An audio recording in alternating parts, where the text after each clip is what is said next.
आज वापस मेरी टॉकेटिंग थेरेपिस्ट के साथ अपॉइंटमेंट है और मैं अभी टॉकेटिंग थेरेपिस्ट के पास जा रही हूँ। और यहाँ पे अभी कमेंट्री में टेम्परेचर है 6 और देखो कैसा सेशन रहता है। लगभग 1 से 1.5 घंटे का सेशन होता है। वेदर अच्छा है, 6 टेम्परेचर, ना ठंडी है ना गर्मी है, प्रेजेंट वेदर है। मेरा टॉकेटिव थेरेपी फिनिश हो गया है। 1 घंटे का सेशन था और 1 घंटे बाद बाहर निकली तो देखो मौसम कैसे बदल गया है।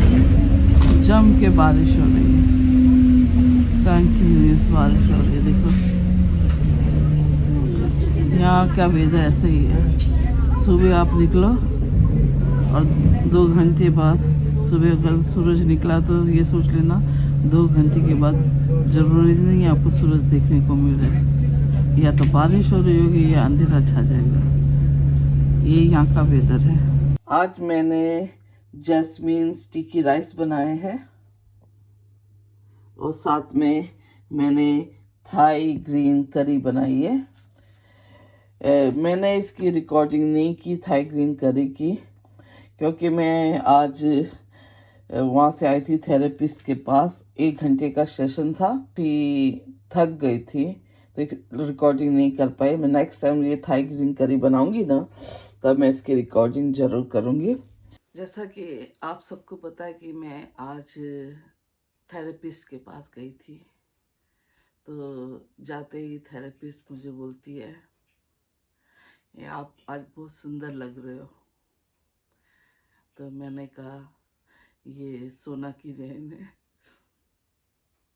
मैंने बोला, उसका मैसेज था कि दीदी आप तैयार हुआ करो, अच्छे कपड़े पहनो, मेकअप करा करो, लिपस्टिक लगाया करो। तो बोला आज मैं तैयार हो गई। तो मुझे थेरेपिस्ट बोलती है आप बहुत अच्छे स्टूडेंट हो। तो मैंने उसे कहा बात अच्छी हो लगती है, मानने लायक लगती है तो इम्प्लीमेंट कर देती हूँ। तो आज हमारा टॉपिक था मेरे हेल्थ को लेकर के। तो हेल्थ वाज माय टॉपिक था आज हमारा।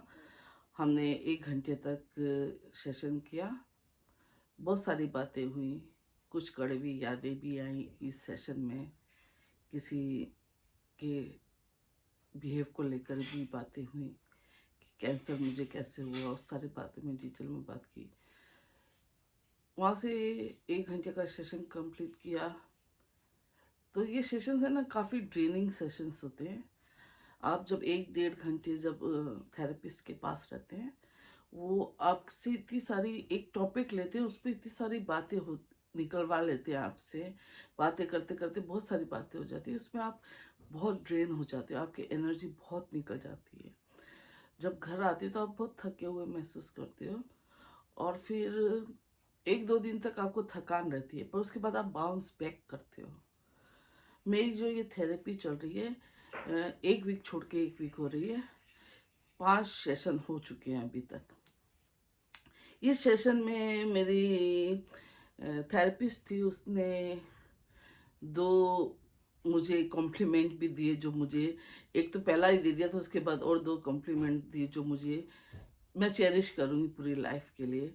एक वो मुझे ये बोली कि आप बहुत अच्छे हो, और दूसरा मुझे ये बोली कि आपके जो सेशन मैं कर रही हूँ आपको पता नहीं है, मैं आपसे बहुत कुछ सीख रही हूँ।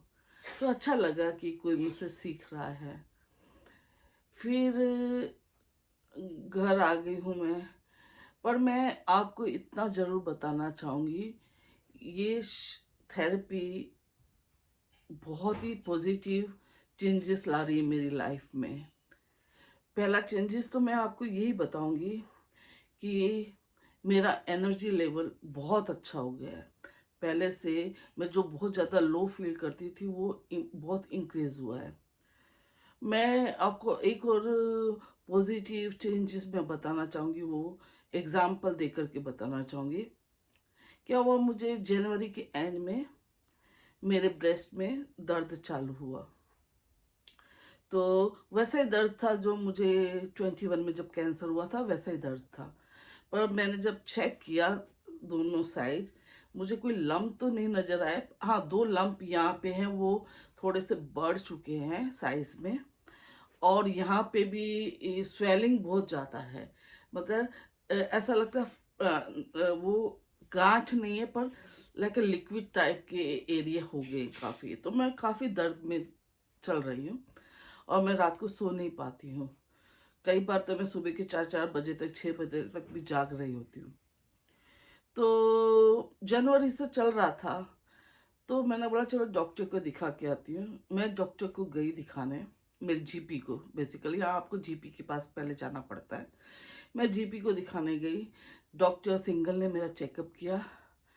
तो चेकअप करने के बाद मुझे बोलती है, ऐसा करती हूँ मैं आपको ब्रेस्ट सर्जन के पास रेफर कर देती हूँ। तो मेरे को थोड़ा सा अनइजी जैसा हुआ, थोड़ा सा शॉक लगा कि ये मुझे थेरेपिस्ट क्या मतलब ब्रेस्ट सर्जन के पास क्यों भेज रही है। फिर घर आ गई, थोड़ी सी अनईजीनेस फील हुआ। दूसरे दिन मैंने, हमारा क्या होता है, एक पेशेंट पोर्टल होता है, आप लॉग इन करके अपने सारे रिकॉर्ड्स जो जीपी के पास होते हैं वो देख सकते हो। तो मैं दूसरे दिन सुबह उठी, मैंने लॉग इन किया और चेक किया कि भैया मेरे डॉक्टर ने क्यों मेरे को सर्जन के पास भेजा है। तो मैं आपको बताती हूँ, उसे जो 26 फरवरी को लिखा था, आपको दिखा देती हूँ। ये लिखा हुआ है, शायद नजर नहीं आ रहा होगा, पर मैं पढ़ के दिखा देती हूँ। NHS E referral for fast track, number लिखा है, for fast track refer for suspected breast cancer, fast refer for suspected breast cancer, ये लिखा है उसने। आपको शायद पढ़ पा रहे होगे तो देखना, पढ़ना। ये उसने 26 फरवरी को मुझे रेफर किया, डॉक्टर सिंगल ने, गरिमा सिंगल।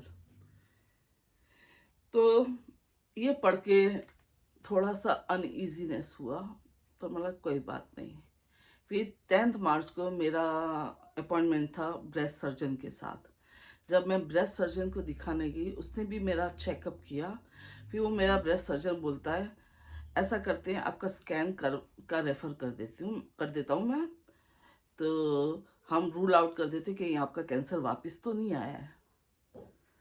अब सर्जन जिसने मेरा ऑपरेशन किए हैं वो मुझे चेक कर रहा है, और चेक करके मुझे बोलता है कि हम ये रूल आउट करना चाहते हैं कि आपका कैंसर वापस नहीं आया है। तो वो थोड़ा सा मुझे स्ट्रेस दिया उसने मुझे। मैं क्लिनिक से बाहर आई, थोड़ी देर बैठी। मैं बिल्कुल भी अभी तक रोई नहीं हूँ। ये मेरे को जनवरी से पेन में हूँ। 26 फरवरी से आज अप्रैल आ गया है, 1 महीने से, मतलब 1.5 महीना हो गया है मुझे ये न्यूज़ मिले हुए कि शायद मुझे कैंसर हो सकता है। मैं अगर पहले वाली आरती होती ना, तो शायद 10 बार रो चुकी होती। मेरे को खाली बस एक बार फियर हुआ जब वो ब्रेस्ट सर्जन ने बोला कि आपका स्कैन करना है। उसके बाद मैं एक बार भी रोई नहीं हूँ। अनुष्का से बातें की, अनुष्का ने भी मुझे पॉजिटिव दिया, मम्मी आपको कैंसर हो ही नहीं सकता, ऐसा कोई सिम्टम्स नजर नहीं आ रहा जो आपको 21 में था। उसके बाद मैंने डिसाइड किया कि इस चीज को कॉर्नर पे रखो, जब तक स्कैन का रिजल्ट नहीं आता स्ट्रेस नहीं लेना है। आप मानोगे कि मैं अनुष्का का पॉजिटिव कंसल्टेंसी कह सकती हूँ मैं मेरे साथ, और मेरा पॉजिटिव एटीट्यूड अगर सही में कहूँ ना, तो ये थेरेपिस्ट के कारण ही आया है। अगर मैं थेरेपी नहीं ले रही होती, मैं यकीन मानो मैं बहुत बार रो चुकी होती। तो थेरेपी का बहुत ही बेनिफिट होता है ना। मेरे लाइफ में जब भी किसी क्वेश्चन के मुझे आंसर नहीं मिल रहे होते हैं, या मैं किसी क्वेश्चन के आंसर की खोज कर रही होती हूँ ना, तो मेरी आदत है मैं नेचर को बहुत ध्यान से देखती हूँ, उसको ऑब्जर्व करती हूँ। अब मैं थेरेपिस्ट के लिए भी आपको एक नेचर का ही एग्जांपल देना चाहूँगी। जैसे आप खाना खाते हो, खाना खाने के बाद खाना डाइजेस्ट होता है। डाइजेस्ट होने के बाद उसका जो पौष्टिक तत्व होते हैं वो धीरे धीरे जहाँ उनको जाना होता है वहाँ पहुँच जाते हैं। जो टॉक्सिक तत्व होते हैं, जो वेस्टेज होता है, वो अपने रास्ते से बाहर निकल जाता है आपका। उसी तरह से आप ये सोचो कि आपने खाना तो खा लिया, खाना खाए बाद आप बोलते हो कि मुझे खाने को डाइजेस्ट नहीं करना है, पर जहाँ से वो वेस्ट निकलता है मुझे ये सारा खाना वहाँ से निकालना है। क्या पॉसिबल है? नेचर के अनुसार तो आपका खाना डाइजेस्ट होगा, फिर वो वेस्टेज निकलेगा। पर बिना डाइजेस्ट किए क्या आप वेस्टेज को उस रास्ते से निकाल सकते हो जहाँ से निकलता है? नहीं। तो आप क्या करोगे? अननेचुरल थिंग करोगे, उस खाने को डाइजेस्ट नहीं करवाना चाहते हो, निकालना चाहते हो। आप क्या करोगे? 2 उंगली मुंह में डालोगे, वॉमिट करोगे, तो वो खाना निकल जाएगा अननेचुरल तरीके से। अब ऐसे ही अननेचुरल तरीके से आप बार बार खाना निकालोगे तो आपको नुकसान होगा। आप जब खाना खाते हो तो आपका जो लीवर है वो बाइल एसिड स्ट्रेट अवे भेजता है आपके खाने के टुकड़े करने के लिए, उसको डाइजेस्ट करने के लिए। आप मानो या ना मानो, वो बाइल एसिड जो हम टॉयलेट में यूज़ करते हैं ना, उस एसिड से भी खतरनाक होता है। अब जब आप ऐसे उल्टियाँ करना चालू करोगे, खाना निकालोगे, तो आपकी फूड पाइप में वो एसिड भी आएगा, तो आपकी फूड पाइप खराब होगी, कैंसर तक हो सकता है। और अगर आप 3-4 बार भी आप उल्टी कर लो, क्योंकि मैं तो भुक्तभोगी हूँ, मुझे जब कैंसर हुआ था उससे 2-3 महीने पहले मुझे उल्टियाँ चालू हो गई थी खाना खाने के बाद तुरंत ही। आप मानो नहीं, मेरा गला है ना खराब हो गया था अंदर से, क्या बोलते हैं, स्किन जल चुकी थी। मैं पानी पीती थी ना, वो भी हर्ट करता था मुझे। तो आपको ये हर्ट करेगा। चलो अब मैं आपको दूसरा तरीका बताती हूँ। आपने खाना खाया, खाना को डाइजेस्ट किया, अब उसका वेस्टेज का निकलने का टाइम आया। आप कहोगे कि मेरे को 1 दिन के लिए इसको होल्ड करना है। पहली बात तो आप 1 दिन तक उसको होल्ड ही नहीं कर सकते हो, है ना? आप कुछ घंटों तक होल्ड कर सकते हो उस वेस्टेज को निकालने के लिए। आप इस वेस्टेज को निकालने के लिए अगर कंटिन्यूअसली कई दिनों तक उसको होल्ड करोगे तो क्या होगा? वो जो जर्म्स हैं वो डिफरेंट एरिया में जाएंगे, गट्स में जाएंगे, आपके छोटी आंत बड़ी आंत में जाएंगे। क्या होगा? आप बीमार पड़ोगे। सिमिलर थेरेपी भी यही काम करती है। जब लाइफ में आप जब जीते हो, आपके सुख के पल भी आते हैं, दुख के पल भी आते हैं, कुछ ट्रॉमा भी आते हैं।